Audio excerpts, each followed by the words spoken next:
Sheila Murphy. She got her degree or bachelor's degree in geological sciences from the University of Michigan and a master's in geochemistry from Penn State. Go Nittany Lions. And then she moved on to the USGS in Tampa as a geologist for a little while, and then senior geochemist for Shepard Miller Incorporated in Fort Collins. Then worked for the city of Boulder. Then she went to USGS Boulder here in the Water Mission area. She's also a co-investigator with the Boulder Creek Critical Zone Observatory. And she also has done a lot of work in Puerto Rico. But today she's going to talk to us about the temporal and spatial contributions of post-wildfire water quality. Sheila? Thanks. If I click on, there we go. Thanks. It's a pleasure to be here today. I brought my UNAVCO coffee mug that I got about 5 years ago. And my familiarity with this office so far is that we have a storage area just around the corner next to Bobo's Oat Bars. I have been driven by here many times, so it's fun to actually be in here. I want to talk today about about a study we've been doing in the Fourmile Creek watershed here near Boulder and looking at water quality. So I'm going to talk about what we've been observing since the fire 3 years ago, and then I added some slides that discuss the flood a little bit. It's a topic of interest to many people these days. As you mentioned, I'm a co-investigator with the Boulder Creek Critical Zone Observatory through the CU, which maybe some of you have heard about, and they provided funding for my equipment and students. So a little bit about where wildfires in the Colorado Front Range occur.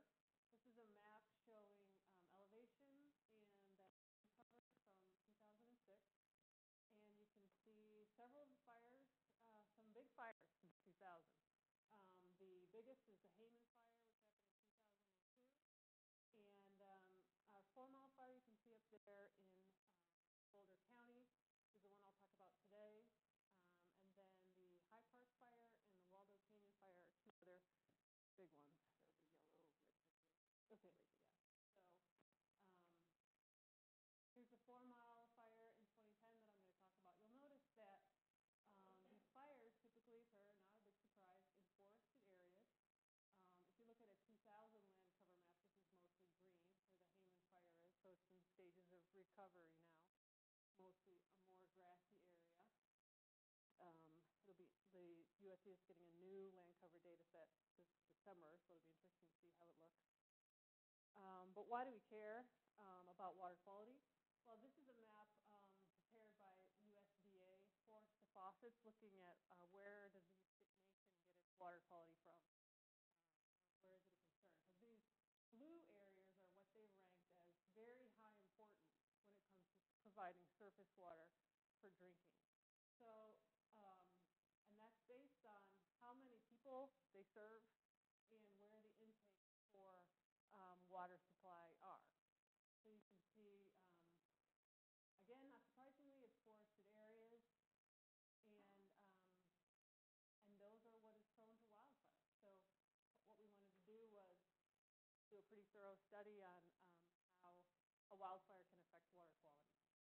There haven't been that many studies, surprisingly. A lot of them, Denver Water did a lot of work with Hayman because they have a Teason Reservoir downstream of the burn area, so they would do some sampling monthly, but based on that storms drive a lot of the chemistry, we wanted to try to focus on storm events, so that's what our study was about.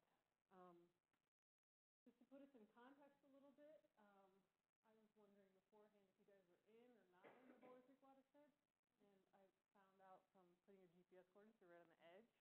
They are on a little high ground, which is good, considering the flood. Here's some of the watersheds that you may be familiar with. This is an important one for Denver's water supply, South Boulder Creek. They store water in growth and bring water into the marketplace. Boulder relies a lot on Middle and North Boulder Creek. Now, all of these go up to the Continental Divide.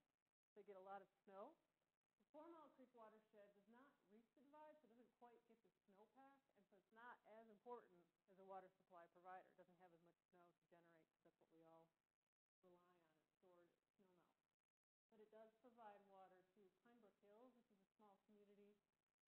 north of Boulder that pipes water from Fourmile.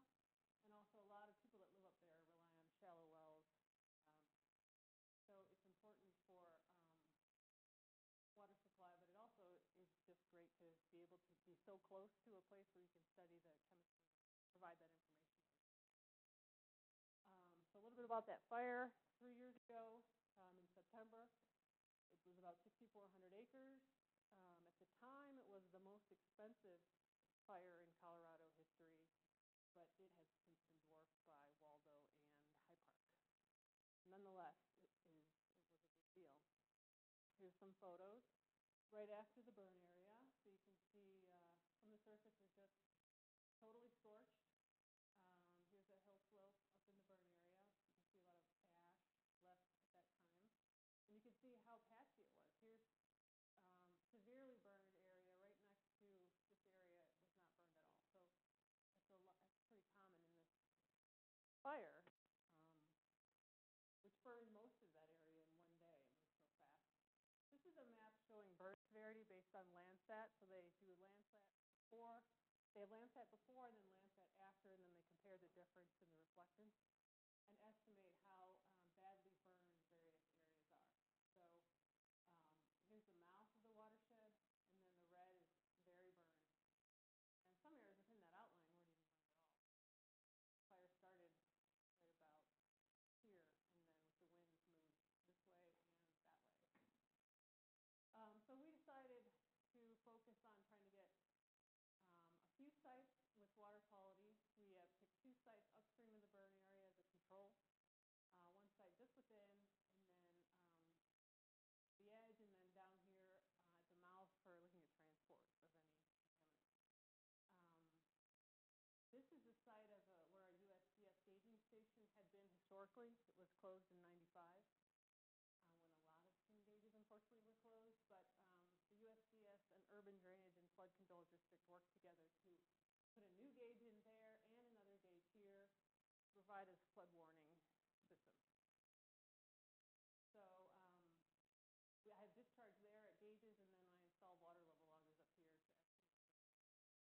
Some other points of interest on the map are urban drainage has a number of rainfall stations in the area, which is great. This is really pretty good temporal or spatial variability to get try to figure out what's going on with rainfall, because it's very variable. These also serve as warning systems. And some other colleagues at the survey did some studies on hill slope areas. Actually, one student at CU, Francis Rengers, worked with UNAVCO to do terrestrial LIDAR, and his site's right about in here. So he was looking at running LIDAR before and after storm events and seeing if you see a loss of sediment. And so we worked a little bit together on where did that sediment go, because his site was fortuitously very close to my water quality site. And this is just showing, using GIS, how much is burned. So we did not burn. This was 9% burned, but very close to the sampling site. And then the whole watershed is about 23% burned. That's not breaking into severity. So as I mentioned, we wanted to look at storm events. So this was our setup where we had a water level logger. This is my upstream site that when we measure discharge, we get rating curves. We had an ISCO sampler that has 24 bottles in it, some tubing down to the stream, and then there's an intake here. So when water rises to a certain level, this triggers and collects samples. They don't have to be up there at the time, which is handy because you don't really want to be up there in the middle of a flood. And put it up here because it would be safe, which it was during these events, but it would not have survived last month, 2 months ago, which I'll talk about a little bit later. So we sampled for a variety of constituents. It's been 3 years since the fire, so that's where we are now. Here's a little bit of our data. This is the fire happened in September, so we didn't have discharge at that time. It took a while to get together, but it's base flow anyway. It would have been less than 1 cubic foot per second, and it's usually frozen a lot of the year. In the color coding here, you see orange and black. Orange is downstream of the burn area, and black is my gauge upstream of the burn area. So you can see they were spike at the downstream site on July 7th and 13th. The discharge actually went from something like 20 to 800 cubic feet per second in 10 minutes at that site. So it was very quick response the summer after the fire. Looking at water quality, I showed turbidity here, which was a suggestion by the water provider because we were talking about suspended sediment with him, and he said that doesn't mean anything to me.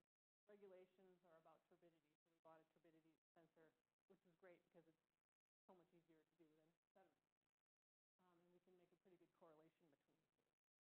I show here 20 NTUs, that stands for nephelometric turbidity units, and it's about how much light shines through a sample. So I put 20 because this is not a hard and fast number, but many water providers say if it's over 20, it's a lot harder and more expensive to treat. So it costs a lot more, and the water isn't as good. So you can see much of the year it's below that threshold, and then we would see jumps during snow or rain, mostly rain events would drive this jump here. These are our automatic samplers. The big jump here was in July. And notice this is a log scale. It breaks at 100 to 1,000, 10,000 above 60. So something like 70,000 NTU. I mean, it was a lot of diluting to be able to estimate this, but it was suspended sediment was maybe 60,000 milligrams per liter. So it was just, I think I have a photo. This is just that storm, how much sediment it transported on the road. These are those bottles that are inside our samplers. That's upstream of the burn area, in the burned area. That's what our bottles look like, and that's what we filtered. That was a long night filtering. So we would do turbidity on every. We would do turbidity on every one of these, and then do a subset because it takes forever to filter, and that's what you're seeing here with nitrate and DOC.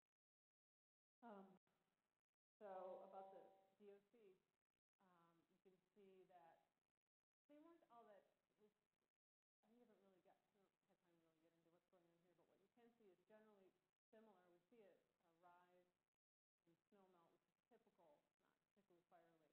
You can see with DOC, they're all pretty much the same. Then there was this event where we got very large DOC and nitrate concentrations. And then it kind of changed the system, where we saw a big change, well, not huge, but statistically relevant difference between the upstream and downstream sites, which we suspect is that there was all the sediment in the channel, leaching a lot of DOC, nitrate, as the sediment spills, moving down the stream, and things are happening. What was interesting was there was another storm in September that was very minor. It didn't even hardly cause a blip in the hydrograph, but we saw a big spike in turbidity, nitrate, and DOC because we just move that sediment and stir things up in the creek. Here's some other photos of the day after that event. Just the muddy water. It left a lot of sediment on the bank. Road work going on. And that was the level the night before, and it left a very muddy stain. My college is about 6.2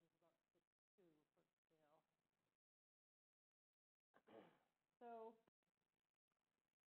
part of what we want to do is tie the chemistry and the discharge to weather events. So we've been looking at what's happening with weather with these discharge events. This year actually was very, this is a historical average from that old stream gauge. And we didn't get a lot of snow in that watershed that year. It was very snowy, Western Slope and Continental Divide that year, but not a rain, so it's pretty low. Until we got some snow and rain events in May, kicked it off, and then some big spikes, those July events that I mentioned. You'll notice here's the totals of those various rains down here. June 19th to 20th, we had a frontal storm that was about 27 millimeters, or around an inch. And this max I-30 number is telling you an estimate of the intensity was for the highest amount of rain that fell in 30 minutes. So, and then you double it to get a rate in an hour. This is a value that people look at because some studies have found that over 10 millimeters an hour for an I-30 will generate runoff. So you can compare, would runoff typically be generated or not? year, that storm in June was about 16 millimeters an hour, and didn't really do, had some increased constituents, but nowhere near what happened here. These storms had about 12 millimeters an hour over the watershed, or the burned area, I should say, and 20 on July 13th. So really not huge events, but pretty high I-30. So 46 millimeters an hour, 40 millimeters an hour was enough to generate a lot of issues. And so part of what we want to do is look at the difference between the July 7th and the July 13th, and why the 13th was so much more powerful with discharge and water quality than the 7th was. So this is interpolation of 30-minute rainfall, 30-minute I-30s from those triangle locations that urban rainfall data. And then this says the maximum I-30. So it was that 10 to 15 we saw the June storm. The July 7th storm had typically less precip, but the max I-30 reached around 49 millimeters an hour. Though notice that it's kind of focused over this edge of the burned area, while the July 13th storm was focused a little more up here. Now this is, if anybody's familiar with it, Gold Run. Gold Hill is located about here, and so this area was very severely burned. So we got a lot of rain focused over the highly burned area, indicate over a very narrow, small watershed. So it generated a lot of runoff. So this is one of the things we're working on, the various storms that we captured, where the rain fell and how to tie together both the rainfall rate and the burn severity. So an interesting thing of doing this is, so far, in this year and the following 2 years, I do this and I get these little bullseyes that were somewhere else. So I just think, wow, it would have been really unfortunate if that bullseye had been over this burned area. It would have been much worse than it was. So I showed you already 2010 to 2011. This is the next year, 2011 to 2012. It was so hot and dry that spring, if anybody remembers, breaking records left and right. And then a week of thunderstorms right after the 4th of July. So the biggest July 5th and then July 30th. And that was kind of it for the story, was this week around here and then July 30th. And so you can see the turbidity, and this is continuing over from that year, just to make sure you see that. But this storm here is this storm here. We sampled through the winter, not much is going on. And then the downstream of burned areas had some higher turbidity. Here we don't have discharge at that point, but assuming there was some little storm event or something that generated it. And then, boom, a big increase. The turbidity didn't go as high as it had the year before. It was still pretty substantial. But so far it looks like the rainfall intensity was kind of similar to the previous year. So is that because of recovery? Is it because millions of dollars were spent dumping hay bales? Not really exactly sure, but there was an improvement. Again, which I haven't done yet, where that rain fell and did it go over the severely burned area. You can see that the discharge was maybe 100 cubic feet per second. Then nitrate and VOC were very interesting because they continue to be elevated than where they had been, in the previous year. We have to keep in mind the discharge was so much lower, so a lot of things we're working on right now. It's a work in progress. And then again, we saw these rise in VOC. So I haven't done 2012 to 2013 yet, but that's also coming up. Another thing we're interested in is metals, because this area was extensively mined back in the old days. If you go up there, if you go up there now, there's a lot more things exposed than had been, but there's these tailings of waste rock piles throughout the area. There's another one that, a pile that was cut through in that July 2011 event. The symbols indicate red is where homes or structures were that were destroyed or damaged. Green shows homes that were not destroyed. And then the black X's are the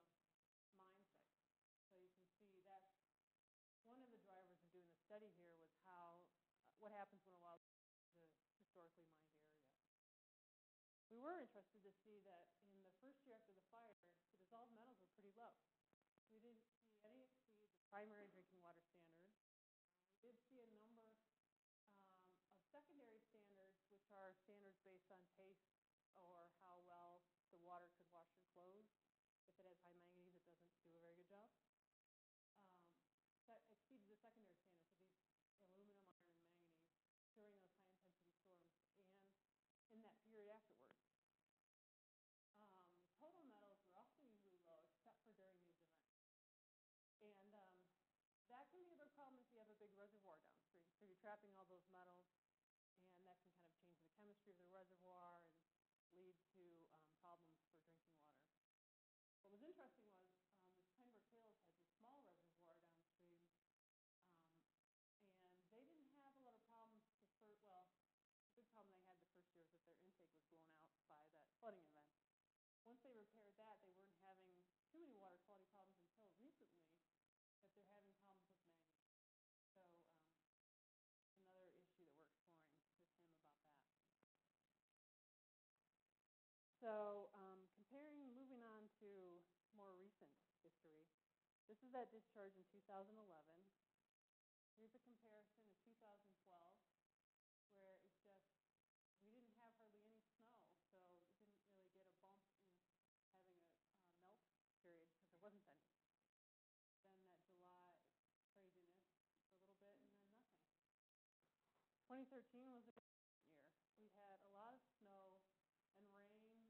Remember this year, in May, there were several rounds of storms in early May and caused a pretty big rise. First there were some melting that was occurring, and then there was a big rain snow event that happened in this slip right here, May 8th to 9th. It got to up to maybe 100 cubic feet per second. And it just kind of dropped off, and then there were a few more storms in July and August. And then I thought, well, okay, I've done this for 3 years. I think it's time to pull out my auto samplers. It never rains in September, right? So let's be done. I've got students that can help me right now for the summer. So I pulled out my auto samplers. It's good in the end is good. Because here's what happened. Starting in September. So the discharge has dropped to pretty much its lowest for a long time, less than 0.05 cubic feet per second. This is at the mouth of Fourmile Creek, by the way. Probably all know, started to rain on the 9th, started to really rain on the 10th, really rain on the 12th, and so here's some estimates of discharge right now. Here's some photos. There's a camera up there that you can spend an inordinate amount of time watching if you care. But here it is at September 11th at 6 o'clock. So here's the stream. It's maybe 16 cubic feet per second or maybe 20 at that time. This is the Boulder Mountain Lodge, if anybody knows where that is. The hotel is see over here. Very cooperative landowner. Here it is in the middle of the night, which you can't see great, but you can see the water coming over here, over this part of the property. This is the next 1250, so the flow's gone down a little bit from the peak that it had been, but it's still rushing over here all over the place.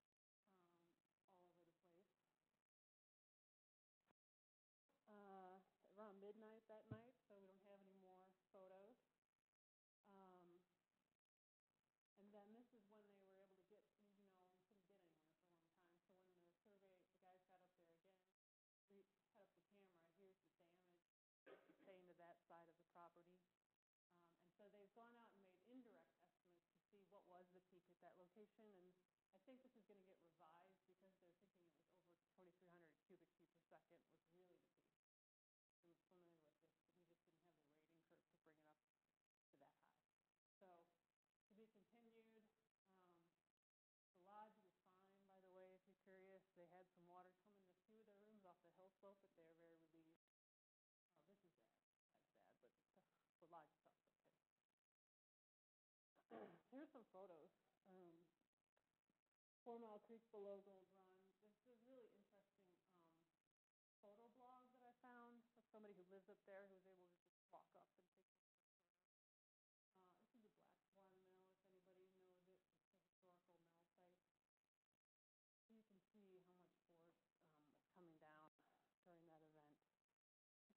intersection of Fourmile Creek and Gold Run. Gold Run, again, is a very, usually nothing, like maybe less than 1 feet per second all year until there's some big event. So very unfortunate. It moved a new pathway through these houses. They're up right now working the culvert goes as a new path, I saw. This is some more of 4 mile downstream of the burned area. But it wasn't just downstream of the burned area, which was interesting. This is upstream, way past my most upstream site. And there used to be a railroad that went up that area, so this is the remnants of it. The Switzerland Trail, it was called. This culvert that probably would cost thousands now. It's such old fashioned iron. So it's plenty of damage upstream of the burned area again. It's a lot of water. This is my most upstream study site, which this is the best before photo, but I thought, oh, nothing. So here, this was a meadow, and now it took me a while to figure out exactly where everything was, but now it's more what looks like some kind of graded stream. So it's totally different. This is a landowner sent me the photo of that site during the flood. This is afterwards. It just left so much water, so much force that it left rocks everywhere. And that's a close-up of where my water level logger had been right there. I left that in. It's not there, and I can't find it. My ISCO had been right here, though, and that's way more expensive, so I was glad that I didn't have that. But as you can see, even this site, this is the same willow it's just standing in front of. So we're continuing our study because this is pretty interesting work. You probably have seen some version of this. This is rainfall total and where it fell. Here's Boulder, Bullseye, Storm, Boulder Creek Watershed, St. Vrain Watershed, the Thompson Casper-Cooter. What was interesting was here's about the mountain front, right? So Boulder's on the edge. So Boulder got a lot of rain. Well, it got a lot of rain everywhere, but really a bullseye here. The St. Vrain Watershed saw a lot more rain up in the mountains. And as many of you know, the St. Vrain and Lyons had some severe problems. So passed out of the mountains than Boulder was. So it could have been worse down here. Here's some interpolation. I've just started working on this. This is a zoom in of my study area. This is rainfall totals. It's not I-30. As you can see, again, kind of missed the bullseye, but a lot of rain falling right here in the Gold Run area where there's high severity. And then less at my upstream sites, but still 9 to 10 inches of rain falling there, and then 8 inches falling upstream. So to be continued is some work on what's happening here. And a little bit about the rain. As I was talking about, I-30 is something that I had been looking at for my study so far, and that was sufficient for the storms that I had seen so far.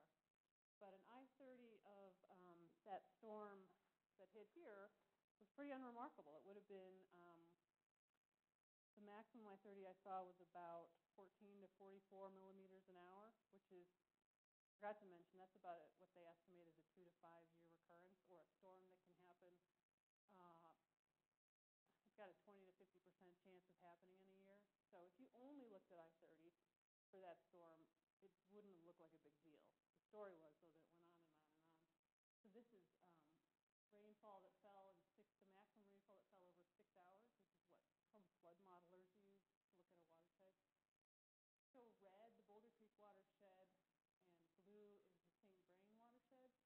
And then I put in the 5 that are closest to my burn site. This is the exceedance probability of going over having this much rain in 6 hours.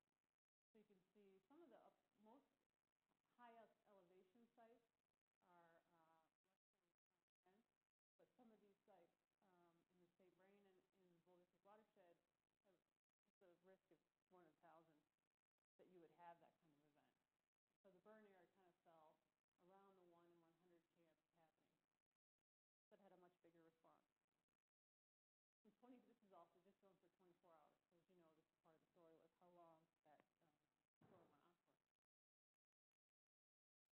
So to sum it up, for the 3-year period after the fire, the biggest response was 10 months after the fire. So it's not like the fire happened and the boom in water quality was some difference. It took storm events that would move the water through the system and flush sediment into the creek. During those high intensity, but not uncommon, as I mentioned, none of the storms that I had seen until this flood had more than a 20 to 50% chance of happening in a year, or less than, I should say. Stream discharge downstream of the burn area increased 80-fold, while upstream was only maybe increased by half. And all that rain moved the sediment and led to big increases in turbidity and total suspended sediment. The reworking in the sediment led to high turbidity and some dissolved constituents. And what happened with the 2013 flood? It's totally different up there. And so, as I mentioned, we had planned to wind down, but now we're not going to because it's pretty remarkable what's been exposed. And one of our sites now has iron staining on the rocks that it didn't used to have. So where's that coming from? Is it from the sediment? There's a lot of mining stuff that's now that I'd never seen before that has been exposed. So back to storm chasing again next summer, I guess.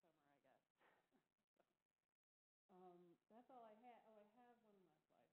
We have a fact sheet that we put together, most of my co-author, Jeff Reiter, that I have here. It was aimed at water managers and the public if you're interested in reading what we found in the first year of the study, and we cite some publications in there. And then we have a number in the works that someday will surface. So I'd be happy to take any questions.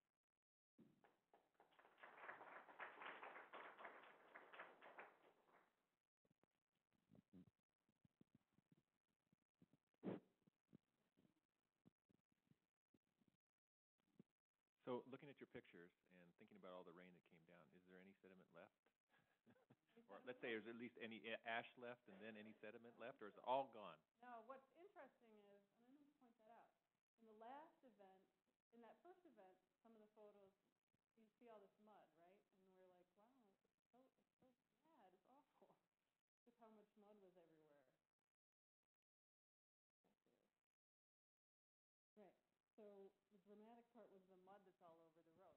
And the county took out at least 5 like huge trucks of sediment that they moved from the roads and took everywhere.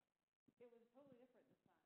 There isn't that much sediment piled up. There's rocks everywhere, like river cobbles, sediment.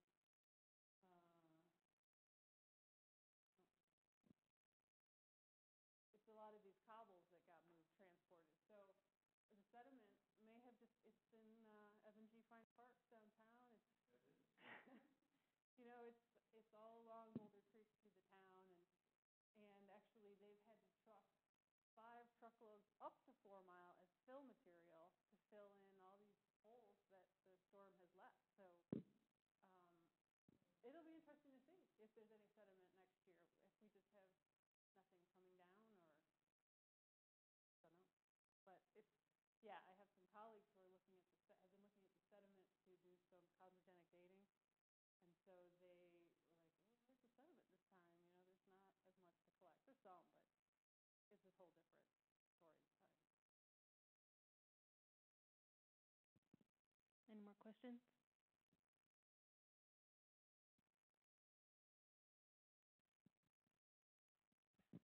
Okay, so in terms of the past, it looked like basically what's happening to these fires is they're starting to fill in areas that you might anticipate in the past the entire Front Range might have gone. Is that true that in the past we'd have beetle kills and the cycle would be burn the entire Front Range?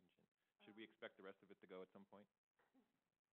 Well, the different elevations have different return intervals for fire.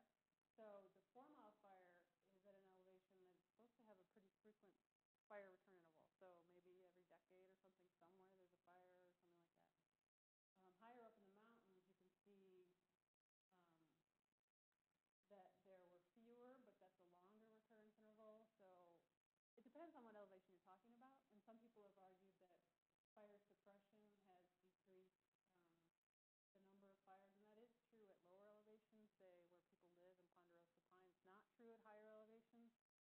big debate going on. But yeah, that does seem to be what you might think about when you look at this kind of map.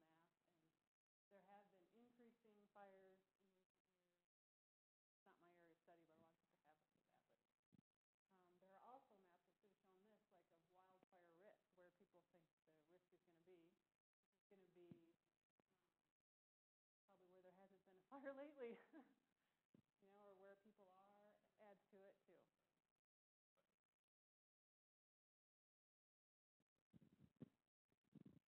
Really quickly, for those of us less familiar, what kind of mining was going on that left all those tailings everywhere? Boy, that's one of my favorite little topics. But yeah, gold. There was gold. It's interesting. I also have a USGS style report called State of the Watershed, Water Quality Boulder Creek, where I talk more about the mining. It's available online. I should have brought some of it. And I have a map showing you where mines were in the watershed. In this area, gold and its byproducts, all kinds of silver, lead, zinc, that kind of thing. For a long time, they tried to get the gold out using mercury and cyanide, but they were ineffective at some sites. So they finally figured out that it was a kind of gold-sulfur amalgam, and you needed to bake it.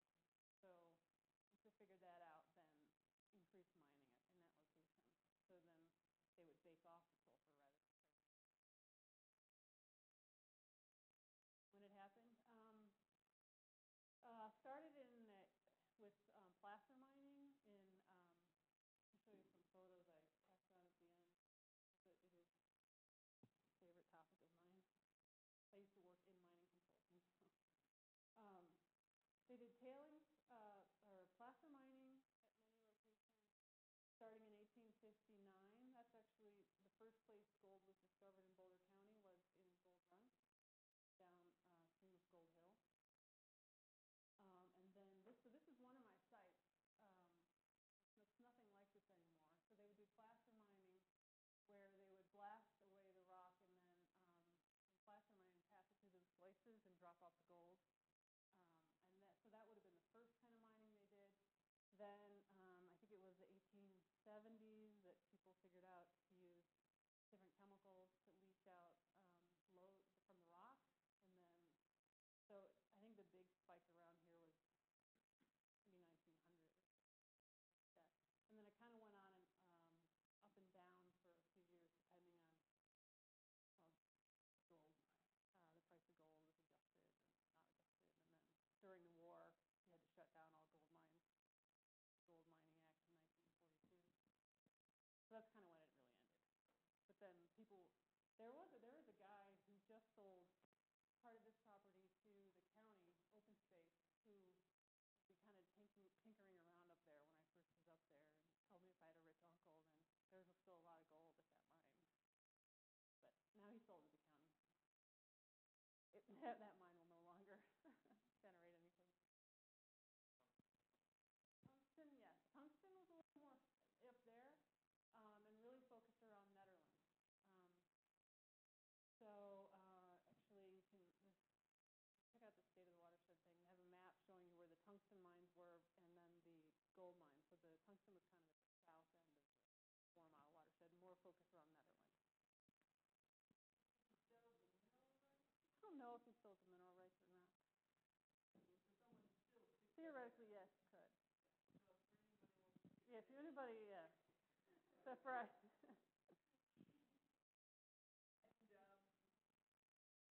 And you could maybe send me the link to the mining document, and then I can forward it to everyone. Yeah, so because those are nice little pamphlets.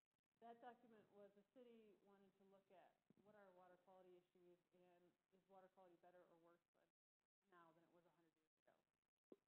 was 100 years ago. So, well, there's no data. The only data I could find from that long ago was a 1902 study that some guy at CU did because two professors had just died mysteriously, and they wanted to see if they could figure out if it was the drinking water or not. But it was the beer. I don't know what. It was probably typhoid. I'm not sure. But I guess in my opinion it was probably worse because because they were doing so much mining and getting all the sediment in the stream and the chemicals they were using in the mining and no sewage treatment. And, you know, Netherland was a town of 10 to 15,000 people that nobody had septic or sewage or anything. So I guess it was worse. But it depends on if you're talking about plasticizers, it's worse now. So. Any more questions? Okay, thank you.